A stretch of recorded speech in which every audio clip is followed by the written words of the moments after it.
बिस्मिल्लाहिर्रहमानिर्रहीम। अस्सलामु अलैकुम वरहमतुल्लाहि वबरकातुहू।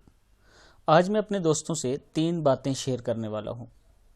आप इन बातों पे गौर करना और फिर आगे इन पर अमल भी आप दोस्तों ने ज़रूर करना है। उससे पहले मैं अपने तमाम दोस्तों से गुजारिश करूँगा कि चैनल को सब्सक्राइब कर लें, बेल आइकन पे क्लिक करें, वीडियो को शेयर करना मत भूलें। तो स्टार्ट करते हैं आज का लेसन। बिस्मिल्लाहिर्रहमानिर्रहीम।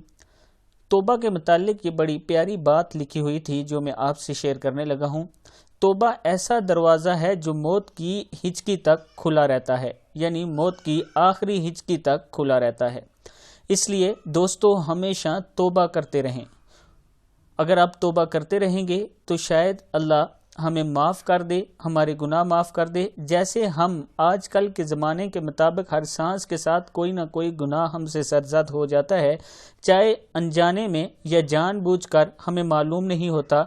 अगर उसके साथ साथ हम हर टाइम तौबा करते रहें तो शायद अल्लाह ताला वो गुनाह माफ़ कर दें जो हम अनजाने में या जानबूझकर करते हैं। दूसरा, दुआ ऐसा अमल है जो तकदीर को मात दे सकती है। दुआ आप हर टाइम अल्लाह के हुजूर दुआ किया करें, अल्लाह से मदद मांगा करें, अल्लाह के सामने गिड़गिड़ाया करें, अल्लाह के सामने सजदा रेज़ हुआ करें और अल्लाह ही से सब कुछ मांगा करें। वही सब कुछ अता करने वाला है। तीसरे नंबर पे है ज़मीर।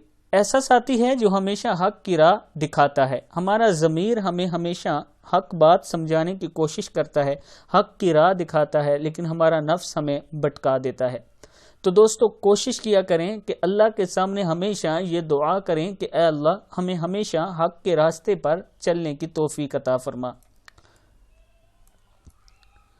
आज का मौजू ये 3 थे और आपके सामने मैंने रख दी। छोटी छोटी 3 बातें हैं, अगर इन पर अमल करें तो हमारी ज़िंदगी बन सकती है। इस वीडियो को आप दोस्तों ने आगे ज़रूर शेयर करना है। अस्सलामु अलैकुम वरहमतुल्लाहि वबरकातुहू।